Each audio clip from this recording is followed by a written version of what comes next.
Good evening po, Sir Jester. And I'm Andy Riano Olivares from IT6. And ito po yung major final activity sa midterm. So, ang unique machine problem pong napili ko is ang round robin. So, mag-start po ako sa process na given process po is A1, B2, C3, D4, and E5. So, ang burst time naman po nila is ang burst time po nila is 8, 6, 1, 9, and 3. So, ang priority naman po is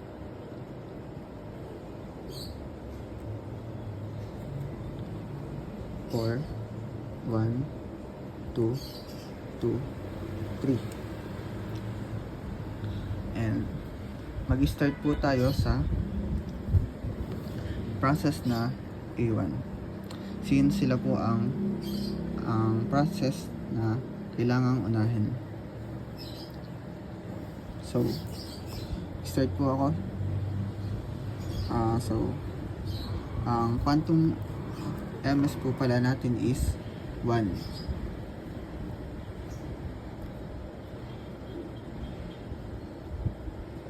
So, let's start po. So, unang process na gagawin natin is ang A1.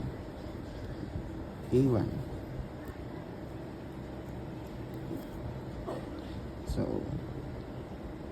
box lang po natin siya. And mag-start po pala ito from 0.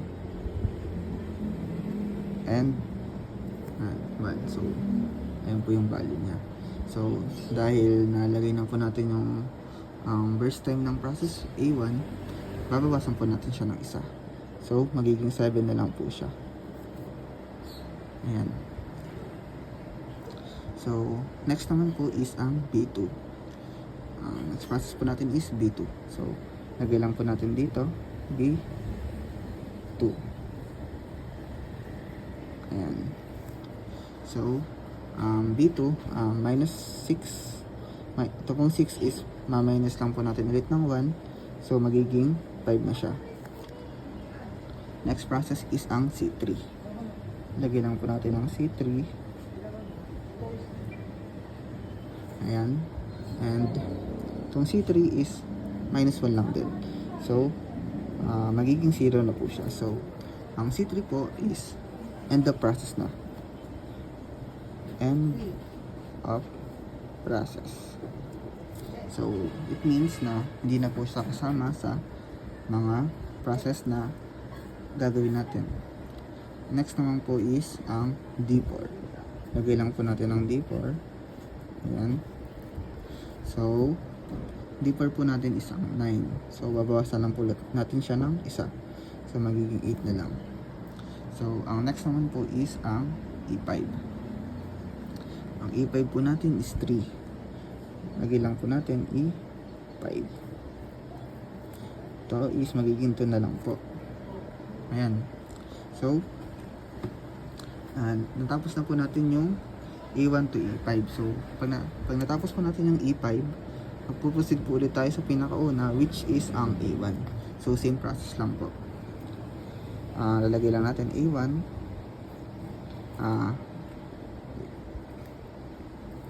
Lalagay lang po natin ang A1. So, ma-minus lang ulit natin ng isa.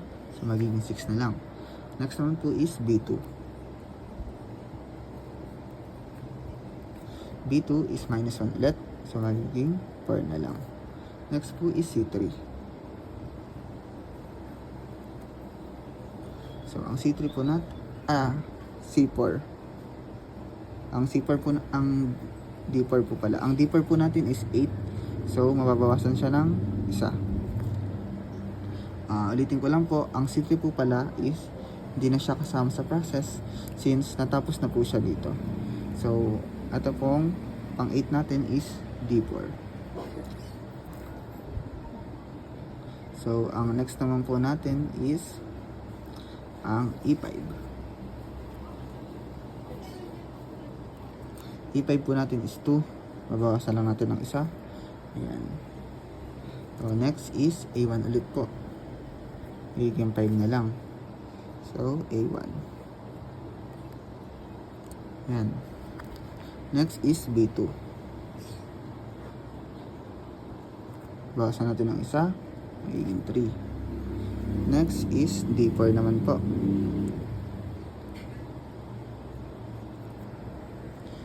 Magiging 6 na lang siya. Next is E5. Magiging 0 na. So, ang E5 po natin is end the process na ulit. So, end the process na po siya. So, bali, ang tututukan na lang po natin ng pansin is yung A1, B2, and ang D4. So, let's proceed na po. So, since natapos tayo sa E5, next naman po natin is ang A1.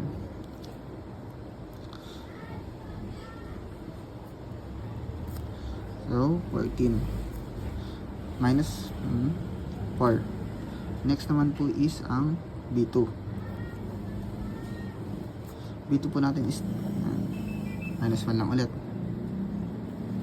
Next po natin is ang D4. Magiging 5 na lang po. D4. So, balik po tayo sa umpisa. A1. 17. Babawasan po natin ng isa. Magiging 3 na lang. Next is yung B2. 1 na lang siya. Next is yung D4. Bawas lang ulit. 19. So, balik ulit sa A1. A1 natin is 2 na lang. Sunod is B2. So, ang B2 po is end the process na din. End of process.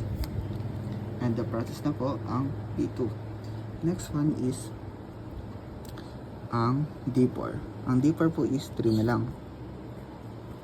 D4. Ayan po. Next is A1. A1 po is 1 na lang. And next is D4. 2 na lang siya. Next is A1. A1 po natin is 0 na. So, end the process na din.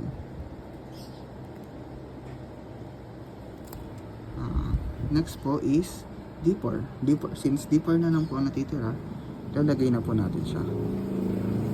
D4. D4. And ayan po. Next naman po natin is ang computation po. So, lalagay lang natin P1, P1, P2, P3, P4, P5. So, una po is ang P1. P1 po natin is 25. Bakit po 25? Kasi I mean A1 po pala. A1, B2, C3, D4 at E5. Yan. So bali A1, B2, C3, D4 at E5 po pala yung ating process. So A1 po natin is ano po ang lalagay po natin dito is kung saan po nag-end yung process nila. So, hanapin lang po natin sa A1. Ang A1 is natapos sa 25. Kaya po 25 is nag-start siya from 0 to 25. So, bibilangan nyo lang po. Ang kakalabasan po nun is 25. Nalagay lang po natin 25. Then, minus burst time nila. So, ang burst time po ng A1 is 8. Next naman po is yung B2. Hanapin lang po natin kung saan nag-end si B2. Nag-end po si B2 is 21. Ayan po, 21. Pero nag-start si B2 is sa 2. So, kung bibilangin po natin siya is 20. So, minus burst time, 6. Next naman po is 3. Napila na si 3. Si C3. Si C3 po is nag-start sa may 3. So, ma-minus lang po natin siya sa 2. Ayan po. So, ang equal po nan is 1. Minus po natin siya sa 2 since meron po siyang dalawang process na nalagtawan. So, ang A1 at B2. So, ang ano lang po niya is 1. So, burst time niya is 1 din. So, 1 minus 1. Next is D4. Ang end po ng D4 is ang ayan po sa 16. So, nag-start siya is sa may 4. So, ima-minus lang po natin siya. So, ang kakalabasan po nito is bali nag-start po pala siya sa 4 and natapos sa 27. So, 27 minus 4 is equals to 24 minus burst time na 9. Ang next naman po is ang E5. E5 is nag-start sa 5 and natapos po siya sa 13. Tama ba? 13? Ayan po, 13. So, i-minus lang po natin siya ulit. Bibilangin niyo po siya from E5 to 13. Ang equivalent po nun is 9. So, 9 minus 3. Since yun po yung burst time niya. So, now naman po is pag equal lang po natin siya. Equal po nito is 17, 14, 25 minus 8, 17. 20 minus 16 is 14. 1 minus 1 is equals to 0. 24 minus 9 is equals to 15. 9 minus 3 is equals to 6. So, next naman po is, ngayon naman po is, hanapin natin yung average waiting time. So, i-compute po natin. So, average waiting time is 17 plus 14 plus 0 plus 15 plus 6. So, i-divide lang po natin siya sa 5. So, ang equivalent po nun is 10.4 ms. Ayan po ang ating average waiting time. So, now naman po is ang average turnaround time naman po ang hahanapin natin. So, mayroon po siyang formula sa arrival time na minus exit time. So, let's proceed na po. Next naman po is ang ating average turnaround time. So, ang average turnaround time po natin is sa A1, 0, sa B2, 2, sa C3 is 2, sa D4 is 4, and sa E5 is 5. So, compute lang po natin. So, ang arrival time po natin sa E1 is 25. 25. Exit time. Ang exit time po natin is 25. Ima-minus lang po natin siya sa turnaround time. I mean arrival time. So, arrival time is 0. So, next naman po is ang arrival time ng B2 at ang end. So, 21 minus 2.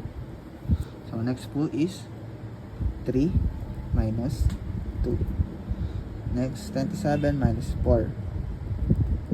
And lastly is 13 minus 5. So ito po, A1, B2, C3, D4, at E5. Ayan po. So, kukompute lang po natin siya. So, ang equivalent po is 25 minus 0 is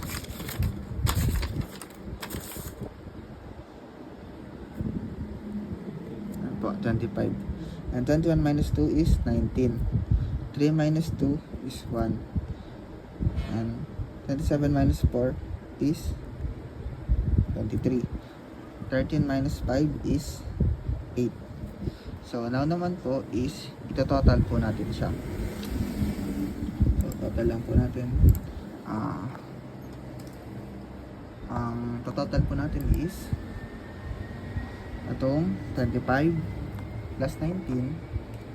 25 plus 19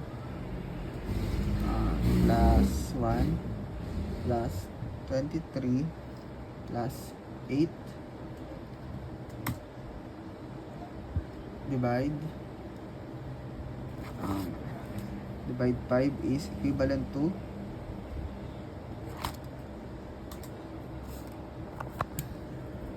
ang equal po na to is 15.2 ms.